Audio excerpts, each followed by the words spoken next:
Contrahistorias y divertimentos. Marco de Nevi, escritor argentino, hoy en Literatura para Oír.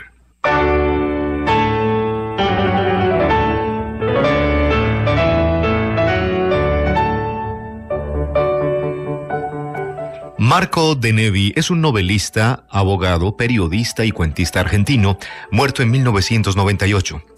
De su obra cuentística, estas piezas donde juega con historias alternativas que exploran posibilidades y bifurcaciones de hechos y personajes.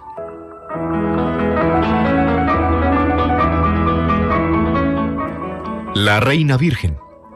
Es sabido que Isabel I de Inglaterra fue un hombre disfrazado de mujer. El travestismo se lo impuso la madre, Ana Bolena, para salvar a su vástago del odio de los otros hijos de Enrique VIII y de las maquinaciones de los políticos. Después ya fue demasiado tarde y demasiado peligroso para descubrir la superchería.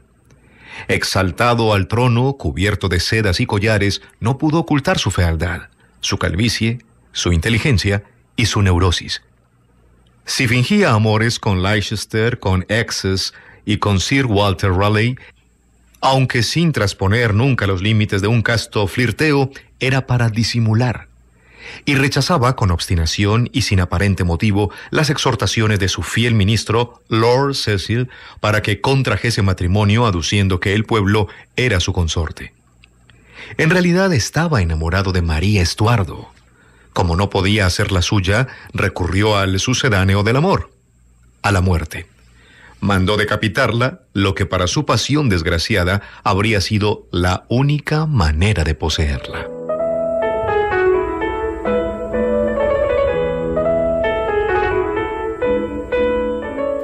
El maestro traicionado. Se celebraba la última cena. «Todos te aman, oh maestro», dijo uno de los discípulos. «Todos no», respondió gravemente el maestro. «Conozco a alguien que me tiene envidia y que en la primera oportunidad que se le presente me venderá por 30 dineros.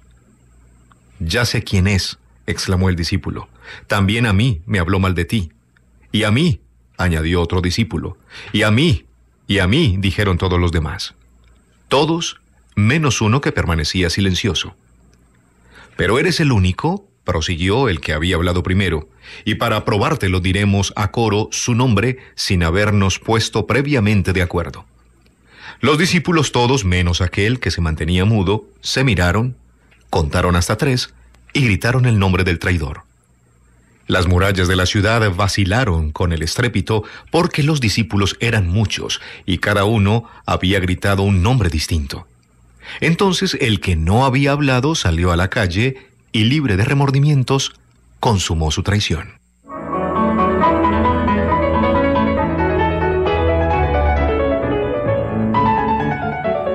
Teoría sobre el pecado original.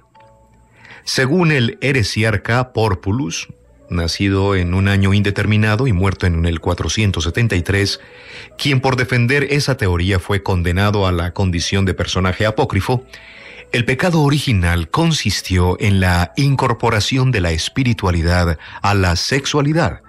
De ahí el súbito pudor de Adán y Eva por la desnudez, con lo que el amor humano se independizó de la mera procreación y le disputó su sitio al amor divino. Dios se puso celoso.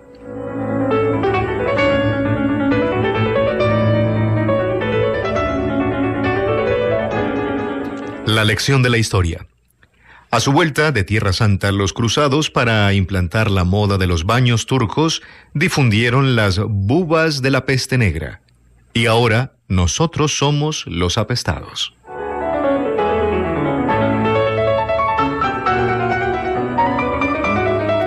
Post coitum non omnia animal triste. Dice el padre de Melibea: «Desdichada, te dejaste seducir por Calixto. ¿No pensaste que después sentirías rabia, vergüenza y hastío?» Le responde Melibea: «Nosotras, las mujeres, sentimos la rabia, la vergüenza y el hastío no después, sino antes».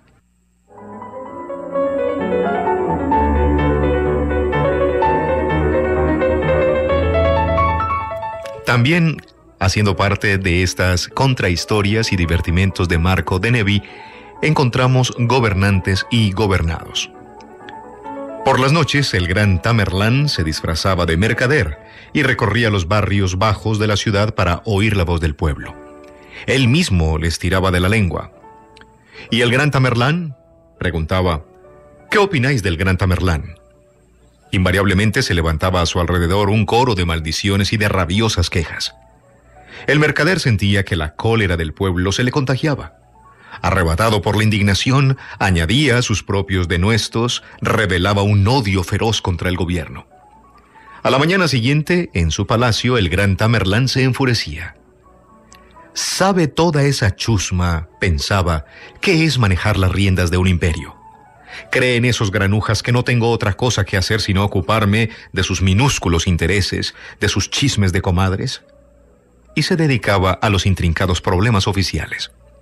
Pero a la noche siguiente el mercader volvía a oír las pequeñas historias de atropellos, arbitrariedades, abusos de la soldadesca, prevaricatos de los funcionarios, deshonestidades de los cobradores de impuestos y de nuevo hacía causa común con el pueblo. Al cabo de un tiempo el mercader organizó una conspiración contra el gran Tamerlán. Su astucia, su valor, su conocimiento del arte de la guerra lo convirtieron en el jefe de la conjura y en el líder del pueblo. Pero el gran Tamerlán le desbarataba desde su palacio todos los planes revolucionarios, a menudo a duras penas y con gran sacrificio de soldados. Este duelo se prolongó durante varios años, hasta que el pueblo, harto de fracasos, sospechó que el mercader en realidad era un agente provocador a sueldo del gran Tamerlán, y lo mató en una oscura taberna, a la misma hora en que los dignatarios de la corte, sospechando que el gran Tamerlán ya no tenía agallas para vencer a sus enemigos, lo asesinaban en su vasto lecho.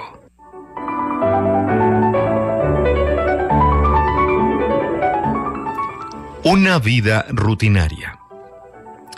Prisionero de Inglaterra, Napoleón Bonaparte llegó a la isla de Santa Elena el 15 de octubre de 1816.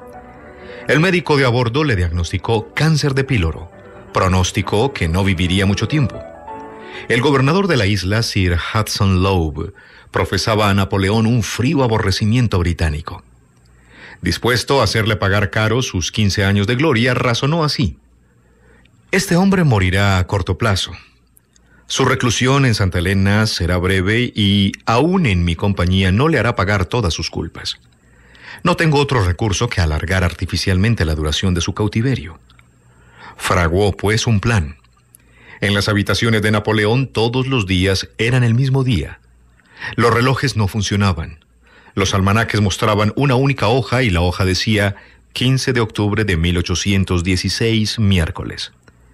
Desayunos, almuerzos y cenas no variaban. No variaban las palabras, las pausas, los tonos de voz, los fingidos titubeos, las miradas, los ademanes, las vestimentas y los movimientos de quienes a diario atendían al emperador caído. Napoleón daba todas las tardes un paseo por las galerías interiores de la fortaleza. Había que evitar que las alteraciones del clima lo echasen todo a perder, y en esos paseos encontraba siempre la misma temperatura y la misma luz. Veía las mismas caras, oía las mismas voces y recibía los mismos saludos. Por la noche escribía sus memorias. Que escribiese todo lo que quisiera. Al día siguiente los papeles estaban en blanco y debía recomenzarlo todo. O que leyese. En la biblioteca había un solo libro multiplicado en cientos de ejemplares iguales. Todas las mañanas lo visitaba el médico. Los mismos golpecitos en el vientre, la misma recomendación involuntariamente irónica: dieta, reposo, la lectura de la Biblia, la misma hipócrita reverencia. Después lo visitaba Sir Hudson. Todas las veces le preguntaba: ¿alguna queja que formularme? Cualquiera que fuese la contestación, añadía: lo tendré en cuenta. Y se iba sonándose la nariz anabaptista en el mismo pañuelo del hilo irlandés. Esta farsa se repitió durante meses. Sobreviva un día o un año, reflexionaba Lowe, su castigo le parecerá eterno. Pero transcurrieron años y Napoleón no se moría. El médico le informaba al gobernador: «Es increíble, se mantiene en el mismo estado de salud». Lowe gruñía: «Tanto mejor». Pero la rutina los volvía locos a todos. Estaban hartos de comportarse como figuras mecánicas. Hubo protestas, algunos pujos de rebelión. Sir Hudson no cedió. Combinando arengas patrióticas y terribles amenazas, consiguió imponerse a sus subordinados. Estos aguantaron 5 años, pero el 5 de mayo de 1821 fue Sir Hudson Lowe quien perdió la paciencia. Irrumpió en las habitaciones de Napoleón y empezó a gritar y a maldecir. Inmediatamente el prisionero murió de cáncer de píloro. En este episodio histórico se inspiraron Edgar Allan Poe para su Mr. Valdemar y Adolfo Bioy Casares para una narración injustamente tildada de original que se titula El perjurio de la nieve.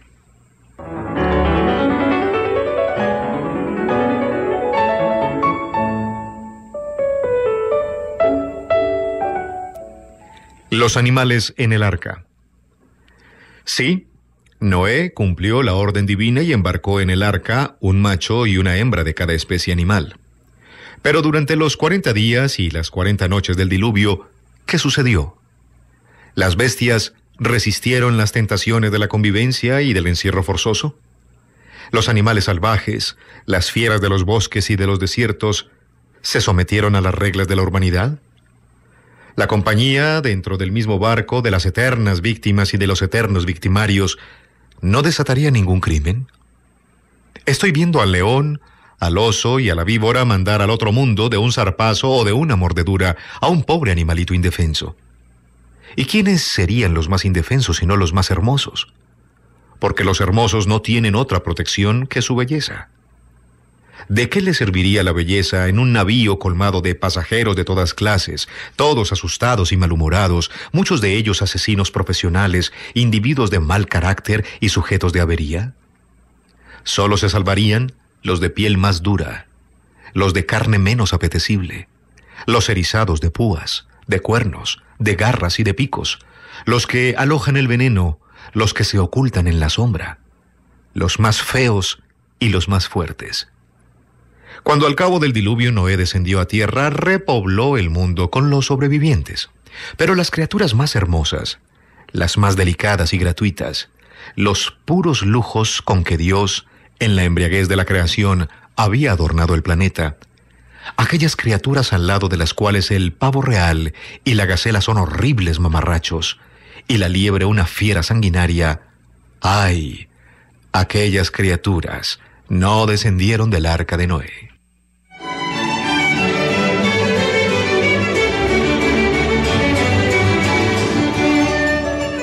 Polifemo y compañía. En todas las historias de amor que conocemos, figura un personaje que, porque es feo, no es amado. Ignoramos una historia anterior en la que ese mismo personaje, porque no fue amado, se volvió feo.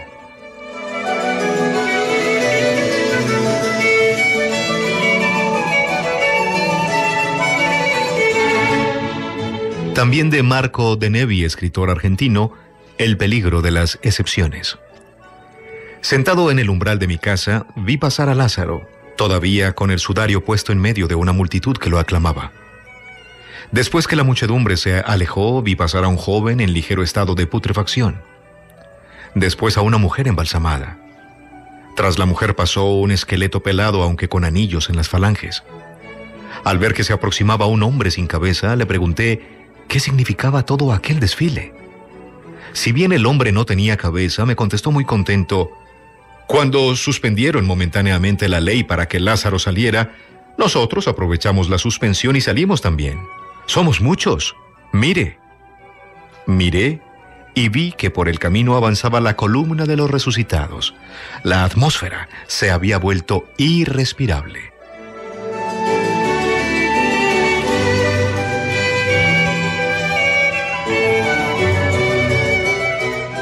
Hoy en Literatura para Oír estamos escuchando contrahistorias y divertimentos del abogado, novelista, periodista y cuentista argentino Marco de Nevi.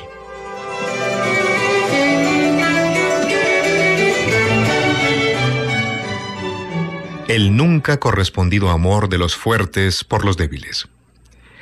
Hasta el fin de sus días, Perseo vivió en la creencia de que era un héroe porque había matado a la Gorgona, a aquella mujer terrible cuya mirada, si se cruzaba con la de un mortal, convertía a éste en una estatua de piedra.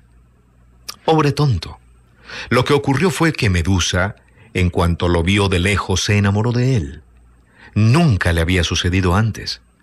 Todos los que, atraídos por su belleza, se habían acercado y la habían mirado en los ojos quedaron petrificados. Pero ahora Medusa, enamorada a su vez, decidió salvar a Perseo de la petrificación. Lo quería vivo, ardiente, frágil, aún al precio de no poder mirarlo. Bajó pues los párpados. Funesto error el de esta Gorgona de ojos cerrados. Perseo se aproximará y le cortará la cabeza.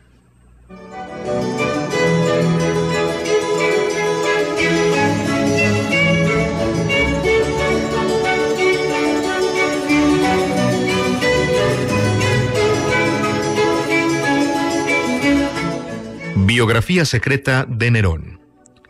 La clave la proporciona Suetonio en Los 12 Césares, Vida de Nerón Claudio, 51. Tenía los ojos azules y la vista débil. Los emperadores, pretendiendo igualarse con los dioses, escondían desesperadamente sus defectos físicos. El pueblo les perdonaba menos una verruga que un crimen. Lo que no habrá hecho Julio César para disimular su calvicie, lo que no habrá inventado. Terminó por arrancarles a los senadores una ley que lo autorizaba a usar en forma permanente una corona de laurel. Octavio Augusto se sometió a la tortura de una ortopedia de cañas que, con el pretexto de ser muy friolento, ocultaba invierno y verano bajo 3 o 4 túnicas solo porque lo aquejaba una leve cojera. A Vespasiano, un cómico, le hizo en pleno teatro, delante de todo el mundo, una broma soez a causa de que tenía un rostro siempre congestionado como si estuviera evacuando el vientre. Nerón, tímido, sensible, amenazado por rivales poderosos, debió mantener en secreto su miopía. En el circo, aislado en su palco, no podía distinguir si los pulgares de la multitud apuntaban hacia abajo o hacia arriba. Los cortesanos lo miraban aguardando su decisión. Contrariar la piedad del populacho es menos peligroso que contrariar su sed de sangre. Nerón decretaba la muerte de atletas y gladiadores y así se hizo la fama de cruel. Exquisito amigo de sus amigos, le gustaba agasajarlos por su propia mano, servirles de comer y de beber.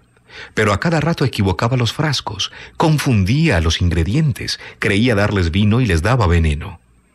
De ese modo estúpido despachó a seres a quienes adoraba. Pero no podía llorarlos, tenía que sonreír con una sonrisa pérfida, hacer creer que era un crimen lo que había sido un error de miope. A sus espaldas todos lo tildaban de asesino. Cierta vez en la calle, desde una litera, una mujer lo llama con un ademán que él cree insinuante. Corre, la abraza. Entonces descubre que es su madre, Agripina. El pueblo, testigo de la escena, lo cree incestuoso. Otra vez le parece ver entre la muchedumbre a una joven idéntica a la difunta Popea. Ordena en voz alta que le traigan a esa muchacha. Cuando ella se aproxima, Nerón cae en la cuenta de que no es una mujer sino Sporus, un mancebo con los cabellos largos a la moda alejandrina. Pero los cortesanos toman al pie de la letra las palabras del emperador, transforman a Sporus en una muchacha y durante años Nerón se ve obligado a hacerle el amor a ese monstruo. Lo mismo sucedió con todo el resto. El incendio de Roma, las persecuciones a los cristianos, la larga serie de arbitrariedades, las locuras y de caprichos que Tácito enumera como la obra de un depravado. En realidad fueron equivocaciones de un corto de vista.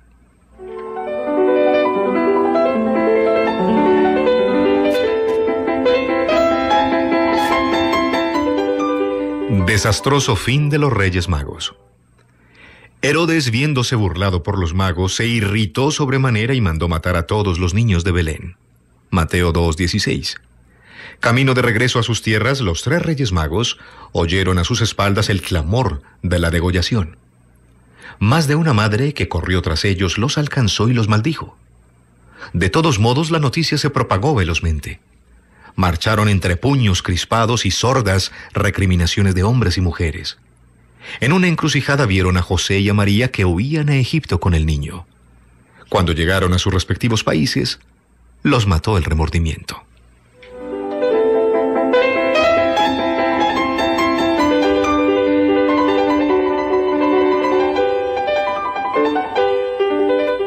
Crueldad de Cervantes. En el primer párrafo del Quijote dice Cervantes que el hidalgo vivía con un ama, una sobrina y un mozo de campo y plaza. A lo largo de toda la novela, este mozo espera que Cervantes vuelva a hablar de él.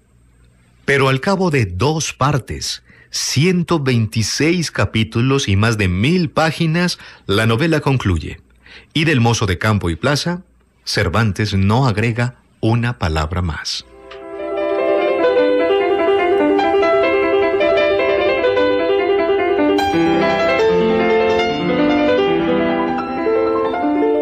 Cuento policial. Rumbo a la tienda donde trabajaba como vendedor, un joven pasaba todos los días por delante de una casa en cuyo balcón una mujer bellísima leía un libro. La mujer jamás le dedicó una mirada. Cierta vez el joven oyó en la tienda a 2 clientes que hablaban de aquella mujer. Decían que vivía sola, que era muy rica y que guardaba grandes sumas de dinero en su casa, aparte de las joyas y de la platería. Una noche el joven, armado de ganzúa y de una linterna sorda, se introdujo sigilosamente en la casa de la mujer. La mujer despertó, empezó a gritar y el joven se vio en la penosa necesidad de matarla. Huyó sin haber podido robar ni un alfiler, pero con el consuelo de que la policía no descubriría al autor del crimen. A la mañana siguiente, al entrar en la tienda, la policía lo detuvo. Azorado por la increíble sagacidad policial, confesó todo. Después se enteraría de que la mujer llevaba un diario íntimo en el que había escrito que el joven vendedor de la tienda de la esquina, buen mozo y de ojos verdes, era su amante y que esa noche la visitaría.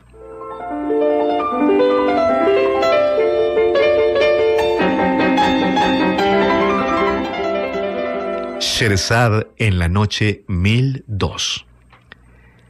De noche, contar cuentos. De día, imaginarlos. Así vivió Sherazada los 3 primeros años de su matrimonio con el rey Shahriar. Al cabo de esos 3 años, se la veía macilenta, ojerosa, asina. Tenía los ojos enrojecidos. Sus pechos eran como pasas de uva. Sus caderas, semejantes otrora a 2 alfaques, parecían un par de papiros egipcios negligentemente enrollados. Había envejecido de forma prematura.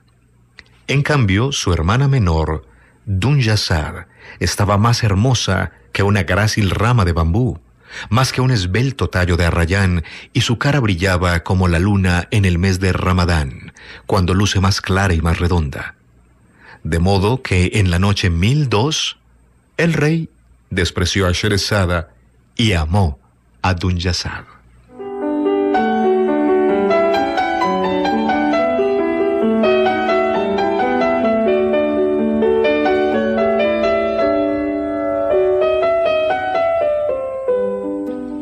La memoria, esa incomodidad.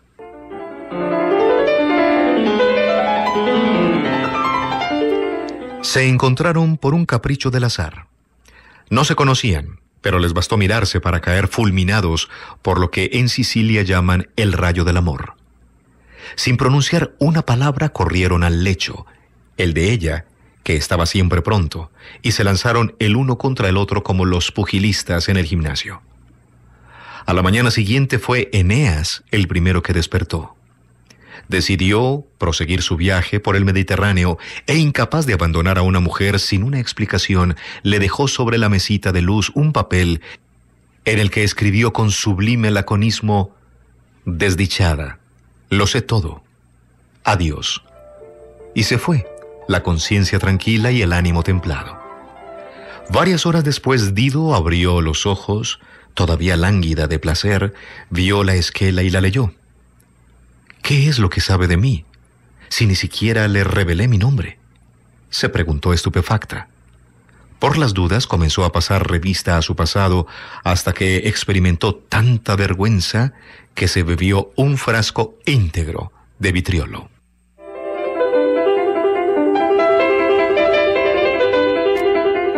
Y así terminamos estas contrahistorias y divertimentos de Marco de Nevi, novelista, abogado, periodista y cuentista argentino, muerto en el año 1998.